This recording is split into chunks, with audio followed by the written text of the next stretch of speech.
Buenas a todas y bienvenidas a la SoliTV, el programa de difusión de Solidaridad Obrera. En el programa de hoy vamos a hablar sobre la huelga climática que se producirá el próximo 27 de septiembre. Antes de presentar a nuestras invitadas, vamos a ver el vídeo que nos han preparado las compañeras de Fridays for Future.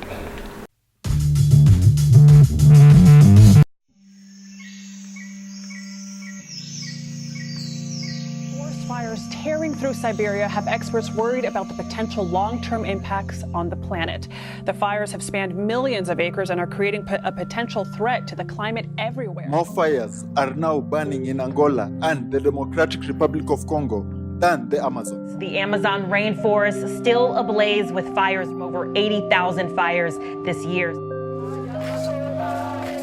Nós temos que nos dar as mãos e juntos dizer que a luta pela Mãe Terra é a mãe de todas as lutas. Não vamos arredar o pé, não vamos recuar. Nós somos a resistência. Hoje, lutar pelos povos indígenas é lutar por una causa humanitaria y civilizadora. Estamos viviendo un momento histórico en el que la economía y la política y también la cultura directamente se desarrolla en contra de las bases materiales que permiten sostener la vida. Y lo que tenemos ahora mismo es un modelo que sostiene y defiende que hay personas que por ser superiores al estar amparadas por un determinado poder económico, político y militar pueden sostener estilos de vida materiales directamente a costa de la expulsión de otras personas. El capitalismo, una vez superado los límites del planeta, es puro fascismo. Cuando yo vengo de un país donde todos los días salen maderas, petróleos en dirección a Europa, me di cuenta por primera vez que las mercancías que salían de mi país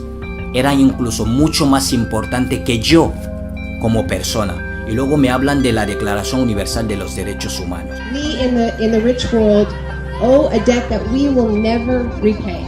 To begin to repair, we need to acknowledge that debt.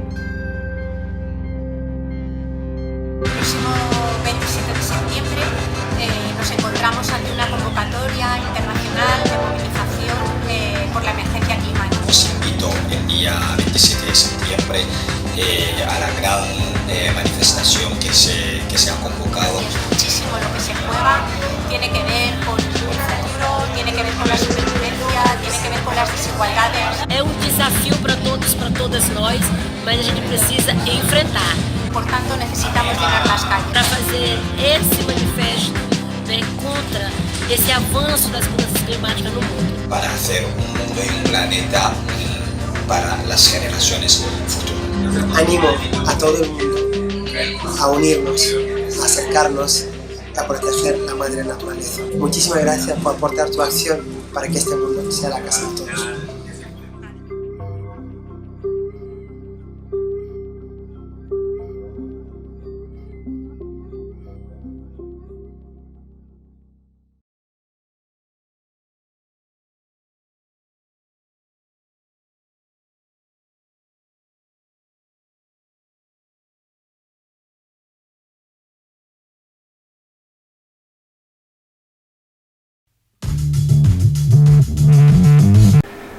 Esperemos que os haya gustado el vídeo. Paso a presentar a nuestras invitadas. Contamos con la compañera Nuria de FUEN Ecosocial. Hola, ¿qué tal? Muchas gracias por estar aquí con nosotras. Gracias a vosotros. Contamos también con la presencia de Juanjo de Ecologistas en Acción. Muchas gracias por invitarnos. A ti por estar. También con Pablo del movimiento Fridays for Future. Muchas gracias por la acogida. A ti. Y también con José Luis Carretero, secretario general de Solidaridad Obrera. Muchas gracias por haberme llamado. A vosotros por estar. Vamos a meternos un poco en el tema. Lanzo una pregunta genérica, es sencilla. ¿Cuáles son las consecuencias del cambio climático que estamos sufriendo a día de hoy? Podemos comenzar contigo, Nuria. Bien, pues yo me enfocaría en las consecuencias sociales. Actualmente nos encontramos en una encrucijada. El destino, digamos, no hay nada trazado de antemano. Entonces nos encontramos en una encrucijada en el que bien puede avanzar el cambio climático, puede traducirse a nivel político en una radicalización de políticas autoritarias, donde los privilegiados quieren conservar sus privilegios a capa y espada y se olvidan del resto de la humanidad, o bien podemos ir hacia otro camino que sea pues un camino más de soluciones inclusivas, construidas entre todos, y donde se primen los criterios de justicia y de equidad. Después de ese enfoque desde la parte ecosocial, nos vamos a la parte ecologista. Bueno, pues el cambio climático ya empieza a tener sus consecuencias. Podríamos hablar, por un lado, en lo que sería la pérdida de biodiversidad, es decir, especies que no se van a adaptar a estos cambios tan bruscos en las temperaturas y todo lo que lleva asociado. Podríamos también asociar un segundo efecto, todo lo que sería el aumento de temperaturas, la variación de precipitaciones, y que muchas veces estas precipitaciones van a caer de una forma más brusca, y podríamos irnos ya a un impacto todavía mayor, que sería todo lo que es el cambio en la agricultura. Es decir, al final tenemos que comer y la agricultura no está al margen del cambio climático. Y luego ya, por supuesto, pues podríamos meternos en deshielo de glaciares, de casquetes polares o aumentos del nivel del mar. Pablo, desde Fridays for Future, ¿cómo enfocáis, cómo veis la problemática del cambio climático? Bueno, desde luego, desde Fridays for Future lo que venimos a comunicar en gran parte es que son los expertos los que deberían de ser escuchados en estas materias, ¿no? De todas formas, está un poco en conocimiento de todo el mundo, ¿no? O sea, cualquier persona puede enterarse en las noticias que, por ejemplo, la capital de Yakarta, ¿no?, que tiene 10 millones de personas, va a ser evacuada para 2050, o las precipitaciones extremas que ha habido torrenciales, ¿no?, en Madrid hace poco, al principio de septiembre, ¿no?, en Arganda del Rey, pues, tuvo consecuencias desastrosas, ¿no? Y desde luego pues tenemos muy en cuenta el enfoque que comenta la compañera de FUEM, ¿no?, de efectivamente, o sea, cómo vamos a afrontar la crisis de refugiados, ¿no?, que habrá posiblemente para 2050, con las estimaciones de la ONU, ¿no?, de 200 millones de refugiados climáticos, ¿no? Si ya con la crisis de Siria ya hemos tenido algunos problemas, ¿no?, de buenos surgimientos de extrema derecha y tal en Europa, ¿qué vamos a hacer con 200 millones de refugiados, ¿no? Nos vamos contigo, José Luis, a nivel sindical, laboral. Yo creo que el cambio climático o la crisis ecológica en general que está viviendo el capitalismo y que va a vivir cada vez más, lo que pone encima de la mesa es un agravamiento radical, una radicalización de las contradicciones propias del propio sistema capitalista. Y en ese sentido podemos encontrar una lucha de clases mucho más feroz, una situación en la que aumente la pobreza, aumente el desempleo, contradicciones como, por ejemplo, el avance o el aumento del número de refugiados, etcétera, etcétera. El sistema capitalista es un sistema que necesita urgentemente crecer para poder sobrevivir. Es un sistema donde el libre juego de la competencia y una competencia cada vez más exacerbada hacen que se necesite acumular para poder vencer a los competidores, y eso impulsa el crecimiento de una manera que no tiene límites, ¿no? Y en ese sentido entra en conflicto inmediatamente con un planeta finito, con unos recursos finitos como es el planeta en el que vivimos. Por supuesto, todo esto viene acompañado, como ha venido acompañado durante toda la historia del capitalismo, de sufrimiento en gran escala, de la apropiación de los bienes comunes y de la destrucción de los medios de vida de gran parte de la población. ¿Y por qué creéis que nos encontramos ante esta situación a día de hoy? ¿Quiénes pueden ser los culpables? ¿Es solo el sistema? ¿Qué hay ahí detrás? Bueno, desde Fridays venimos a enfatizar que o sea, no nos mostramos expresamente anticapitalistas, ¿no? Bueno, porque rompe con lo que aquí estáis un poco mostrando, ¿no? Pero cualquier persona inteligente pues, se puede dar cuenta de que hace falta un cambio de sistema, lo llames neoliberalismo, keynesianismo o capitalismo, ¿no?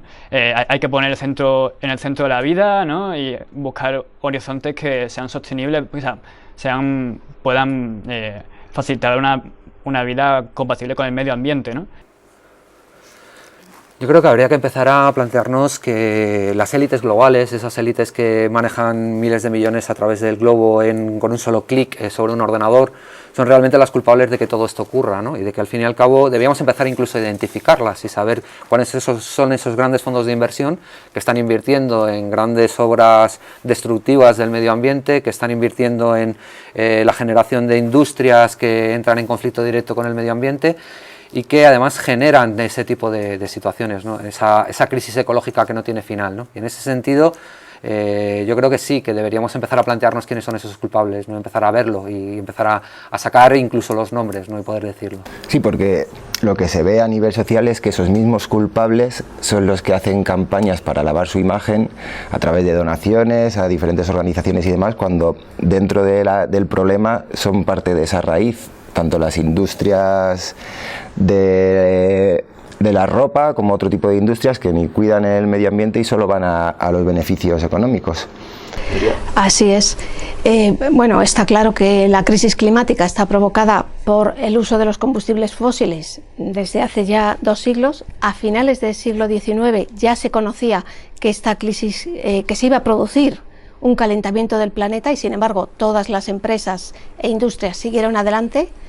Y lo que sabemos también es que desde los años 70 por lo menos conocían muy bien lo que estaba ocurriendo y más aún crearon una maquinaria para las petroleras, me estoy refiriendo en concreto, una maquinaria para entorpecer cualquier avance de los descubrimientos científicos que se iban haciendo, para sembrar la duda y bueno, pues gastando miles de millones de dólares y no les ha importado, bueno, pues ese derroche para frenar cualquier avance en positivo, para frenar la crisis climática. Sí, para no apostar por energías renovables, por ejemplo. Efectivamente. Juanjo. Pues en España las empresas que más emisiones de gases de efecto invernadero emiten, estarían hablando de todo el sector de refino de petróleo, estaríamos hablando de las empresas de generación eléctrica, estaríamos hablando de empresas cementeras y todo lo que es la siderurgia. Entonces, esos son en España los 4 sectores que a día de hoy son los que emiten mayor cantidad de gases de efecto invernadero. ¿Y se han tomado medidas contra esas industrias? Tanto como tomar medidas contra esas industrias, gracias a acuerdos como el Acuerdo de París, que luego se saldrá al debate, pues por ejemplo en generación eléctrica se han empezado a plantear cierres de centrales térmicas de carbón, sustituyéndolo pues de momento por gas natural, que emite menos CO2, pero también es un problema, y a medio largo plazo pues ya planteándose subastas eléctricas o ir hacia otro modelo de generación eléctrica. El tema de la movilidad es mucho más complicado, es decir, un país como España que recibe más de 80 millones de turistas, pues el tema de cómo sustituimos el petróleo es mucho más complicado de buscar una forma más limpia de generar electricidad. El problema también es que además muchos otros sectores han visto que la crisis climática puede ser un negocio. Están identificando nuevos nichos de mercado. Se está mercantilizando la crisis climática y entonces esto es un verdadero problema. Entonces hablamos ya no solo de las compañías de combustibles fósiles, sino también hablamos de todo el sector de seguridad que está creciendo exageradamente. Sector de seguros, que también ven ahí una buena tajada, todo el sector de recursos básicos, todo lo que tiene que ver con la agricultura inteligente, están hablando, la privatización del agua, los combustibles con los combustibles no convencionales, y luego ya el sector de geoingeniería, que quieren poner una falsa solución a través de geoingeniería e incluso las mega obras, infraestructuras para contener, por ejemplo, el mar, como ya se están haciendo y que también son un gran negocio. Sí, yo ahí es un poco el problema que veo también, ¿no? En ciertos sentidos se está hablando como una posible solución a la crisis climática, incluso a la crisis ecológica en su conjunto, el tema de un Green New Deal, un gran acuerdo verde, ¿no? Poniendo el ejemplo de Roosevelt en el año 29, etcétera. Pero el tema fundamental es que, viendo las medidas que se están tomando para la transición ecológica, por ejemplo en Alemania recientemente, lo que podemos ver es que eso se puede convertir también en un gran negocio precisamente para los que han contaminado. Es decir, ¿qué es el Green New Deal? Es un proceso por el que se produce una transición hacia otro tipo de funcionamiento de la sociedad, en el que lo que vamos a iniciar es la apertura de un nuevo tipo de sociedad distinto, ecológicamente sostenible y socialmente responsable, o vamos hacia una gran inversión que va a permitir que, por ejemplo, las grandes empresas energéticas, que se están convirtiendo tendencialmente en empresas multienergía, las grandes petroleras, puedan poner electrolineras por toda España gracias a que nosotros, los trabajadores, paguemos esa inversión, ¿no? Entonces, y hagamos sostenible hasta donde puede serlo, porque también es muy discutible que lo pueda ser el coche eléctrico, ¿no? Pablo, en cuanto al Green New Deal, como dice José Luis, ¿será para salvaguardar la posición de ciertas clases?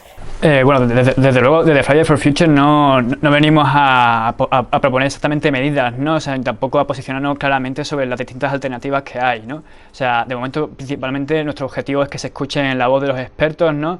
Que, bueno, hay consenso en el IPCC principalmente, que es el mejor indicador, ¿no? del consenso científico, ¿no? O las recomendaciones que han surgido a partir de los acuerdos de París, ¿no?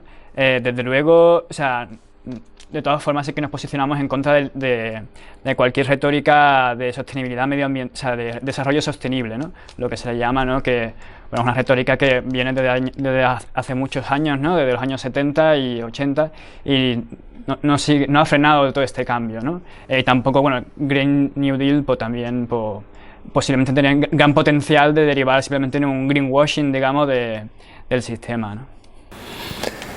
¿Hay posibilidades de evitar las consecuencias de este cambio climático? Pues para que los efectos que ya están sobre la mesa no sean muy dramáticos, habría que tomar medidas para que la temperatura global no pasase de 2 grados. Incluso hay sectores que plantean que 1,5 grados sería ya el punto donde empezaría a haber unos efectos bastante graves.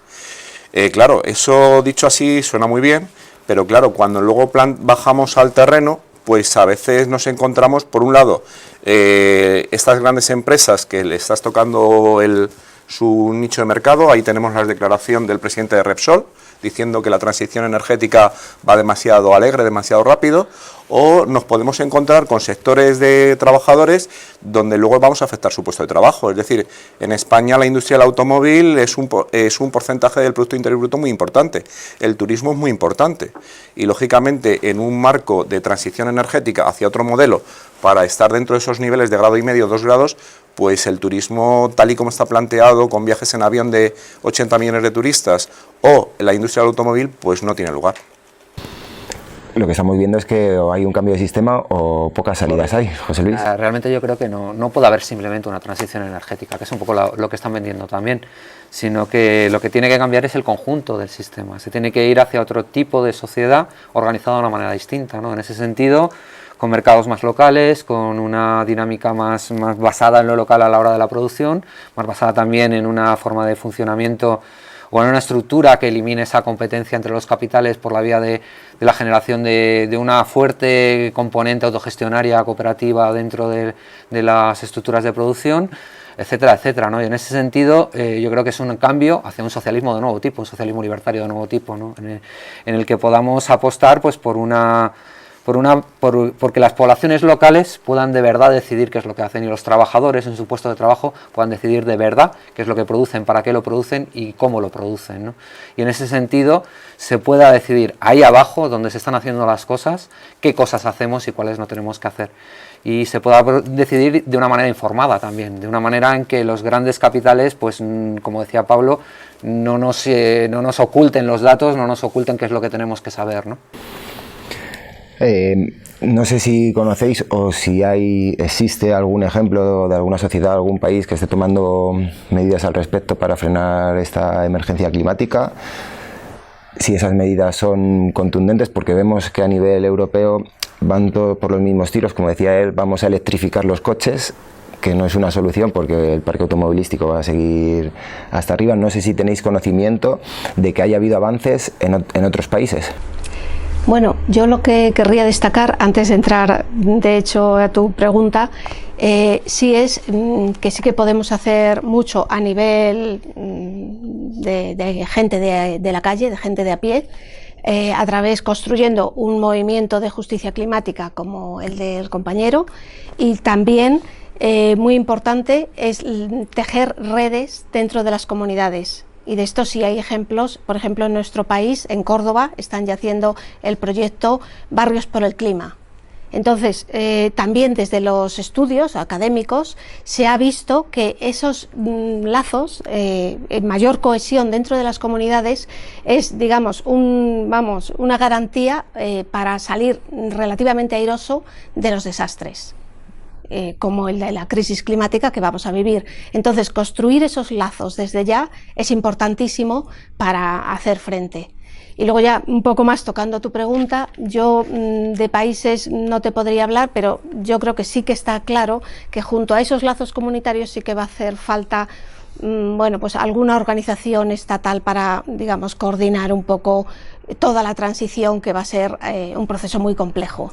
Sí, porque lo que vemos es que está en boca de todos. Se habla mucho ahora del cambio climático, del incendio del Amazonas, por ejemplo, que lo están devastando, pero no se perciben soluciones al respecto. Son parches, maquillajes que sí, que a lo mejor duran unos años más, pero que no están atajando el problema de raíz. Entonces, ¿qué es lo que las generaciones futuras pueden trabajar, aparte de la concienciación, para que esa preocupación por el clima tenga sus consecuencias a mejor, claro? No, desde luego, o sea, vemos que desde los años 70 se está advirtiendo la crisis climática, ¿no? Desde la producción del famoso libro ¿no? Los límites del crecimiento, ¿no? Del Club de Roma. Y desde entonces todavía no ha habido una voluntad política, ¿no? Fridays for Future viene en gran parte y otros movimientos que tenemos los mismos objetivos, ¿no? Reivindicar, o sea, que se deje de procrastinar, ¿no? Y un poco impulsar a la ciudadanía, ¿no? En general, para que tome que sea su iniciativa y que es la que posibilite esa voluntad política, ¿no? Porque desde luego cuando hablamos de que las empresas, no sé, energéticas no quieren invertir, ¿no? En lo que han invertido, por ejemplo, en gas o en carbón, que no sé, aquí el compañero de ecologistas creo que podría hablar mejor de eso, ¿no? Cuando no hay esa voluntad política por parte de las empresas, tiene que haber alguien que un poco pueda redirigir eso para fomentar, por ejemplo, que se inviertan más en renovables, ¿no? O otras miles de cuestiones que obviamente habría que cubrir, ¿no? Y desde luego, o sea, recordar que las generaciones pasadas, ¿no? Están acumulando una deuda social, ¿no? con las generaciones futuras, ¿no? Y aún así, la cuestión es que las consecuencias las vamos a sufrir todos, ¿no? Entonces comentan los jóvenes, ¿no? Pero la cuestión es un poco de todos, ¿no? Incluso de personas que están ahora mismo jubiladas, ¿no? O sea, les interesaría, o sea, es una cuestión que también les va a afectar a corto plazo de aquí a un par de décadas, ¿no? Entonces creo que es un llamamiento a toda la ciudadanía, ¿no? En general. Yo, más que esperar grandes respuestas de los gobiernos o de las grandes corporaciones industriales, que efectivamente también se están moviendo, es decir, podríamos poner el ejemplo de empresas del sector energético que están abandonando el carbón o que están abandonando la energía nuclear y están centrándose en renovables, o fondos de inversión que están vendiendo toda su participación en empresas petroleras. ¿Qué porcentaje es lavado de imagen? ¿Qué porcentaje es real?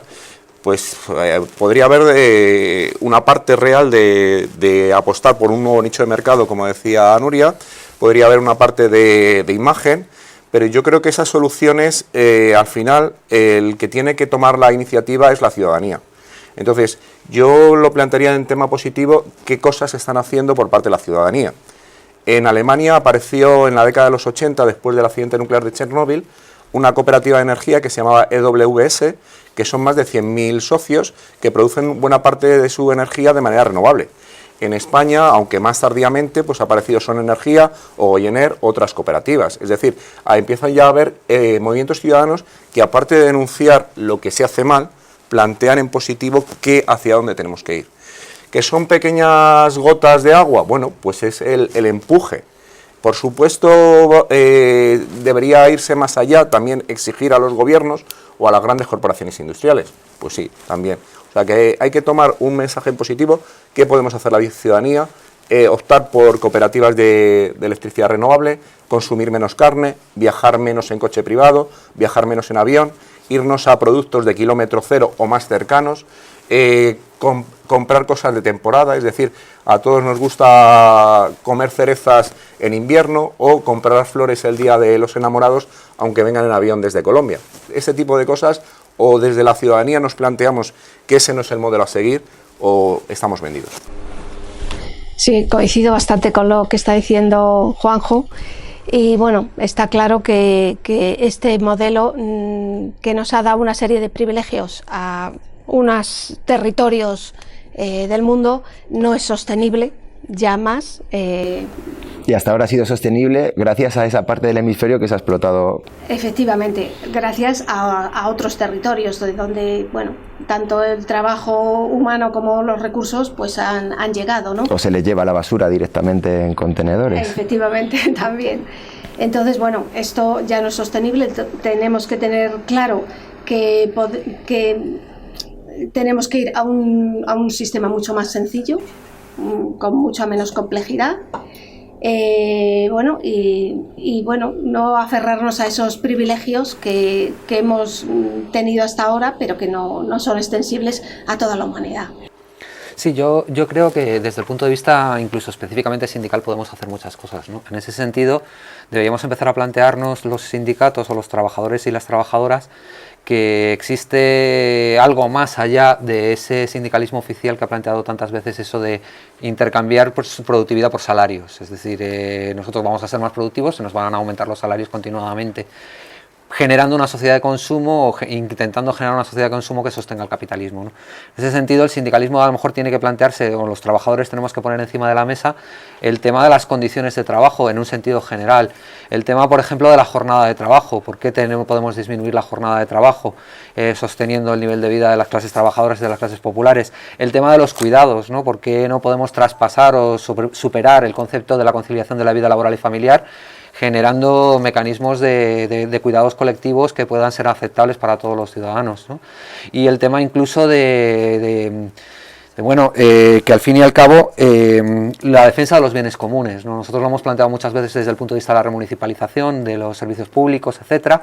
La defensa de los bienes comunes frente a la rapiña neoliberal que al fin y al cabo los quiere meter en el mercado, convertirlos en un yacimiento de plusvalor y por lo tanto también generar con ellos un nuevo negocio que a su vez se vuelva competitivo, que a su vez implique acumular, que a su vez implique la destrucción ambiental, ¿no?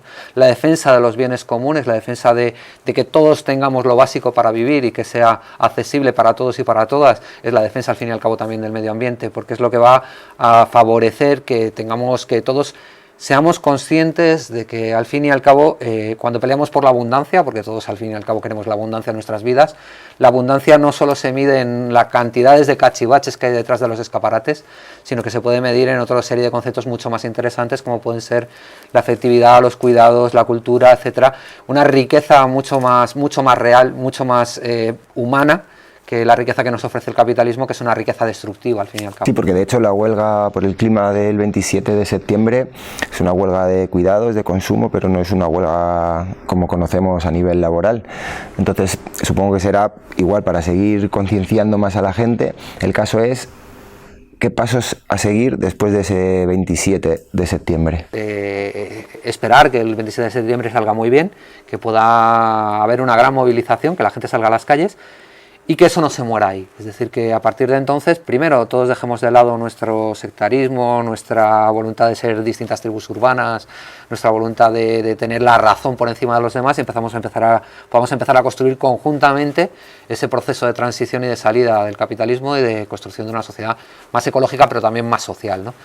Y que en ese proceso de construcción, pues yo creo que hay pasos inmediatos a trabajar, como podría ser el hecho de, para el próximo 27 de septiembre, construir una huelga que ya no sea tan solo de consumo, tan solo estudiantil, sino que sea también laboral. Nosotros lo hemos planteado este año, pero nosotros solos no podíamos sostenerlo. Es decir, que al fin y al cabo el movimiento sindical se lo tiene que plantear, y el movimiento sindical se lo planteará si la ciudadanía está detrás empujando, como ha pasado con el 8 de marzo.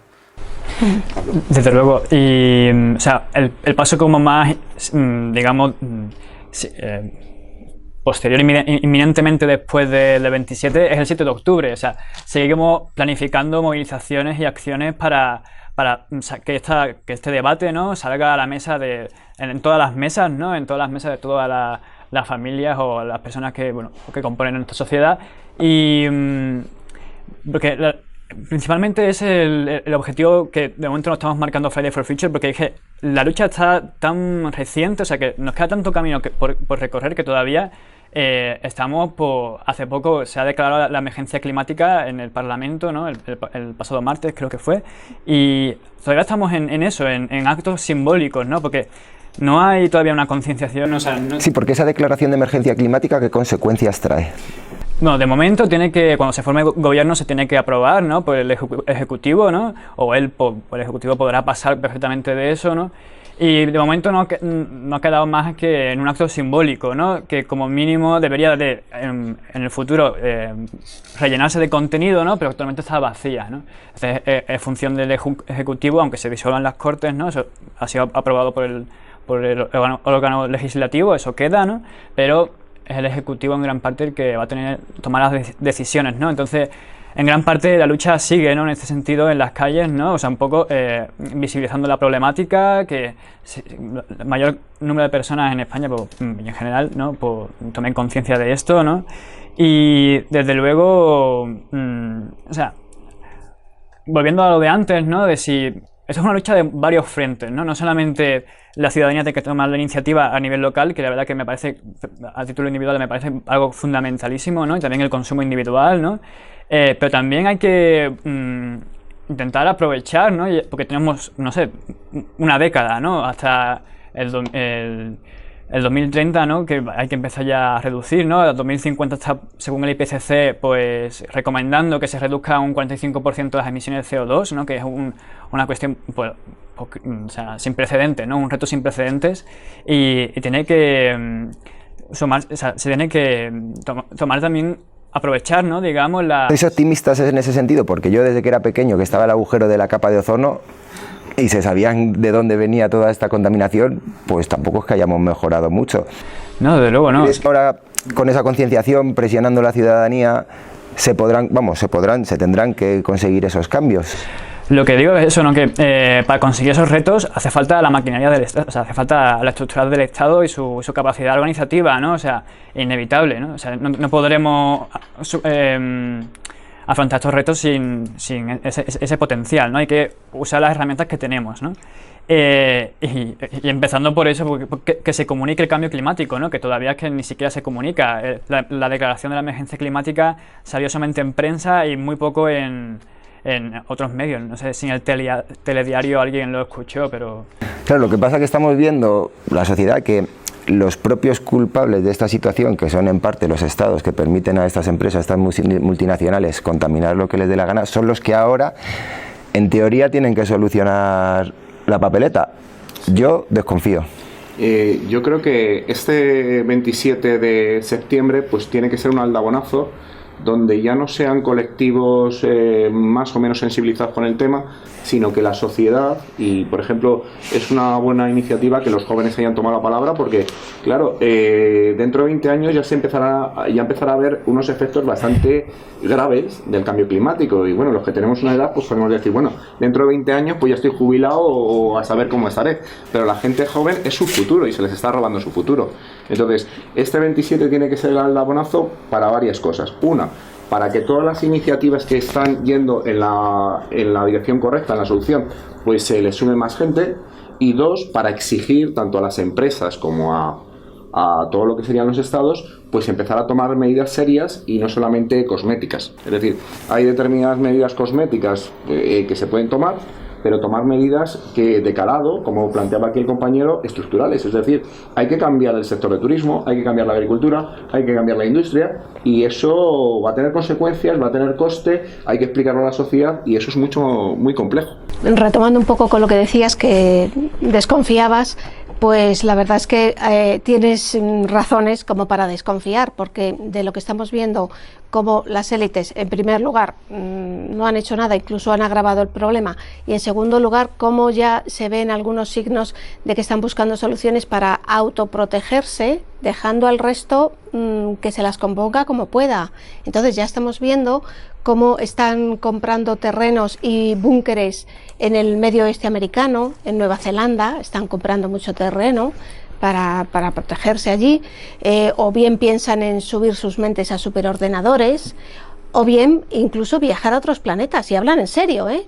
Entonces, a esto entra en sus planes desentendiéndose del resto de la humanidad. Entonces, yo estoy contigo, que tampoco confío mucho y que las consecuencias las vamos a pagar las de siempre. Efectivamente, efectivamente. Además de que quieren colocar a los ejércitos al mando de todo esto. Bueno, ya lo estamos viendo ahora con las tormentas estas Dana, por ejemplo, que la UME es como lo más de lo más, la unidad militar de emergencias, y sin embargo están desmantelando tanto a los bomberos forestales como a los bomberos en los municipios y las corporaciones locales, y están militarizando ese trabajo que tendrían que estar compañeros y compañeras ejerciendo, claro. Efectivamente, igualmente con la migración ya lo estamos viendo cómo se está militarizando. Hombre, ahí están los de Frontex. Así es. Sí, yo además desconfiaría un poco de esta idea que también se ha generalizado de que necesitamos el Estado para cambiar esto, ¿no? El Estado es una estructura que es como es porque también es hija de un desarrollo histórico previo, es decir, el Estado tal y como lo conocemos, no cualquier Estado ni cualquier forma de imaginarlo colectivo, sino el Estado tal y como lo conocemos, es hijo también del mismo proceso que llevó al nacimiento del capitalismo, ¿no? Es hijo de los poderes absolutistas europeos que van construyendo pues, un ejército profesional, una burocracia administrativa, toda una serie de cosas que tienen su razón de ser y que por lo tanto están contaminadas también por eso, es decir, tienen una serie de relaciones de ida y vuelta con las élites económicas y con las élites políticas que han dominado esto desde los últimos 500 años, ¿no? Y en ese sentido, el movimiento obrero precisamente tiene también desde los últimos 200 años una larga trayectoria de ver qué es lo que pasa cuando nos planteamos que bastaría con tomar el Estado para poder cambiar las cosas, ¿no? Eso se lo ha planteado el movimiento obrero muchas veces en muchos países y no ha conseguido realmente lo que buscaba. En ese sentido yo creo plantearía más las cosas como aquello que ha funcionado realmente a lo largo de la historia, es decir, tenemos que pelear. Y tenemos que pelear desde el principio y desde abajo sin plantearnos si esos señores que están arriba van a razonar o no van a razonar, ¿no? En ese sentido, recuperar también esa vieja idea de la lucha de clases que se puede expresar de dos maneras, como decía el compañero, en cierta manera también. Por un lado, en esa construcción de alternativas, autoorganización de las clases populares para pelear por todo, para pelear por la defensa de los bienes comunes, para pelear por los medios de vida, para pelear por que se cambien cosas en relación con el tema de la transición ecológica. Y por otro lado, por la construcción de alternativas viables, reales, de otro tipo de sociedad, de otra forma de vivir, ¿no? Ahí, pues las cooperativas de que hablaba el compañero, por ejemplo, del tema de Som Energía, el tema de COP57 como una cooperativa de financiación de distintas entidades que parten desde abajo, etcétera. Todo este tipo de finanzas éticas, todo este tipo de construcción de alternativas autogestionarias que permiten iluminar aspectos de la realidad que el sistema procura dejar en la penumbra, procura que los demás no conozcamos y que nunca pensemos que son viables, ¿no? ¿Y crees que si va aumentando a nivel social las protestas cada vez son más masivas, va a ir aumentando el nivel de represión del Estado? Obviamente, eso siempre ha sido así, no ha pasado nunca otra cosa. Ahora, el problema también está en cómo construir esas protestas de tal manera que puedan, digamos, soslayar en cierta manera la represión e incluso en un momento determinado hacerle frente por su propia masividad y por su propia capacidad de organización, ¿no? Nuria. Efectivamente, como decía... Y que como todas las luchas sociales, al final acaban siendo reprimidas por los poderes del Estado. Efectivamente. ¿Se dará la situación en la huelga? No en la huelga, sino si el movimiento va aumentando y va pues cada vez siendo más contundente, si irá acompañado de esa represión, y suponemos que esa represión irá siempre hacia las mismas, claro. Sí, y de hecho ya estamos viendo algunos signos, como decía, en cómo se está gestionando las migraciones. Estamos viendo ya cómo las élites reaccionan a la hora de gestionar algo que perciben amenazante. Estamos viendo cómo lo están haciendo, y bueno, ahora mismo las zonas fronterizas son laboratorios para el desarrollo de todas estas técnicas de represión social que luego se aplican hacia dentro de los países, como ya también empezamos a vislumbrar. Bueno, llevamos años en esta nueva fase, quiero decir. Juanjo.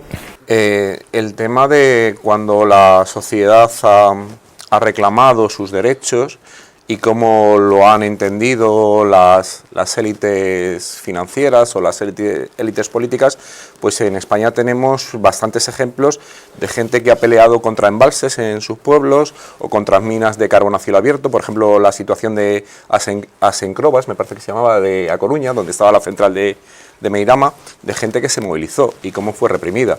También tenemos otros casos donde, bueno, al final han tenido que aceptar algunas cosas o parte. Es decir, yo más que a lo mejor el tema de cuando la gente empieza a protestar sobre el tema del cambio climático, cómo va a responder, fuera de lo que es el tema de la migración, de los migrantes que vienen por temas climáticos, yo lo que veo es un poco lo que planteaba antes Nuria, es decir, cuando ya el cambio climático esté en una situación, pues a lo mejor de no retorno, porque no se han tomado las medidas adecuadas, pues cómo van a responder las élites. Y ahí, lógicamente, si hay una competencia por recursos, pues ahí directamente la fuerza.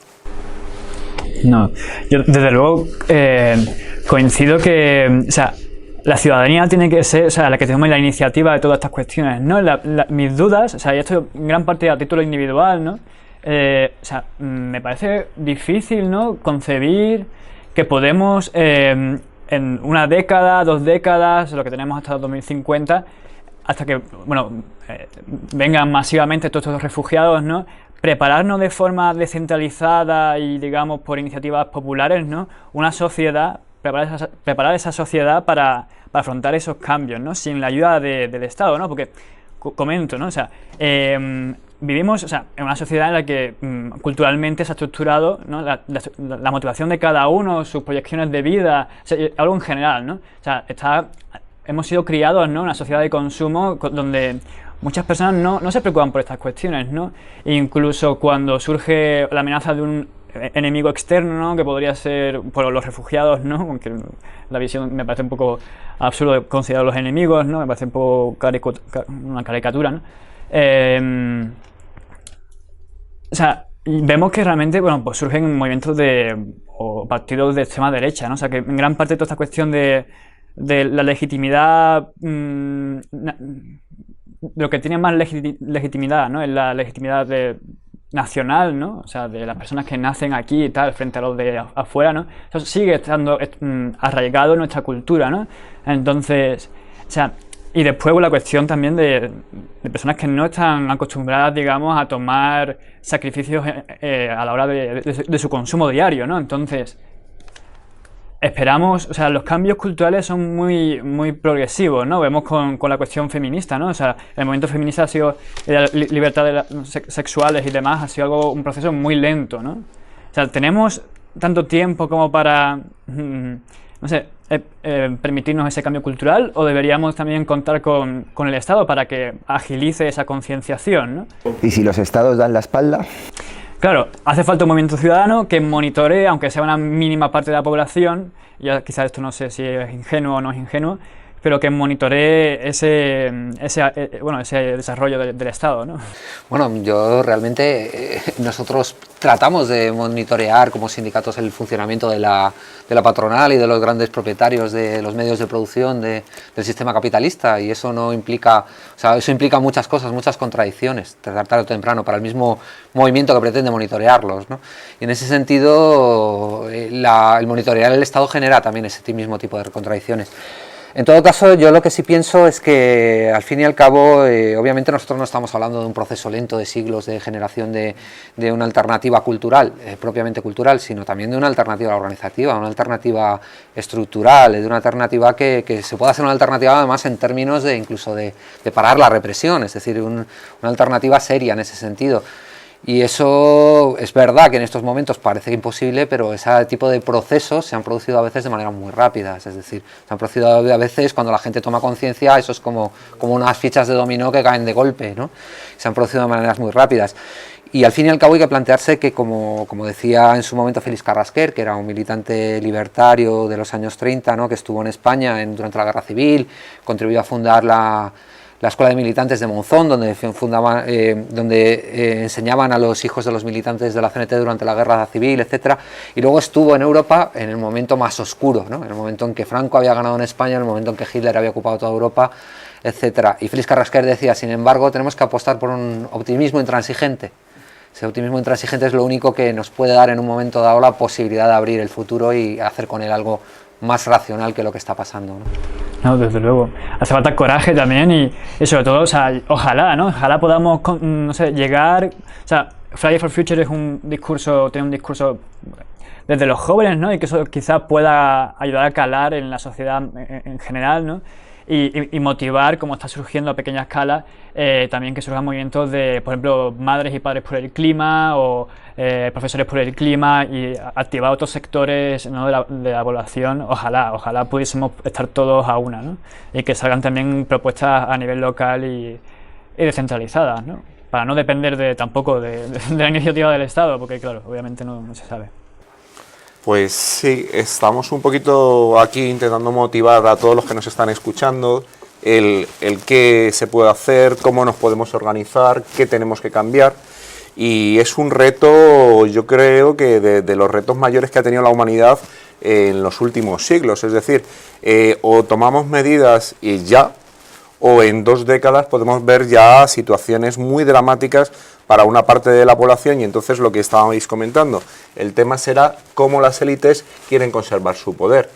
Sin irnos a esa visión catastrofista que a veces pues tenemos, habría que tomar las medidas ya. Es decir, a todos los que nos estén escuchando, informarse de lo que es el cambio climático o la emergencia climática, cuáles son los patrones climáticos que nos están sugiriendo que pueda haber en nuestro entorno, lo que sería la península ibérica, y empezar a unirse, pues eso, cooperativas de energía, cooperativas de consumo, banca ética, y exigir a las empresas que den saltos adelante.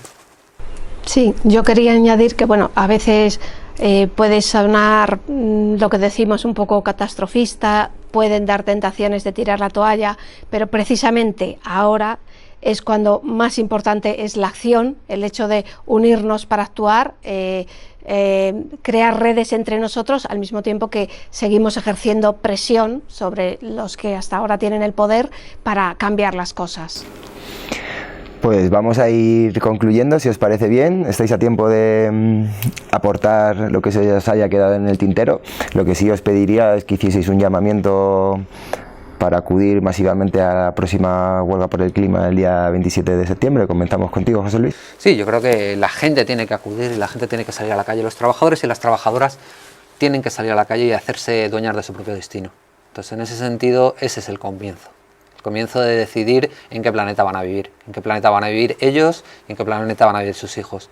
Y si lo deciden y de verdad están decididos a defenderlo, es algo que conseguirán.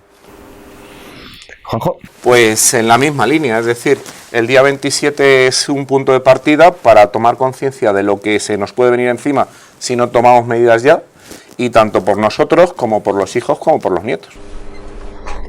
Pues reiterar un poco que es importantísimo ponernos en acción ya para evitar males mayores a futuro. Estamos ya viendo signos tanto en los ecosistemas como en las sociedades, los dirigentes, como se van haciendo cada vez más de mano dura.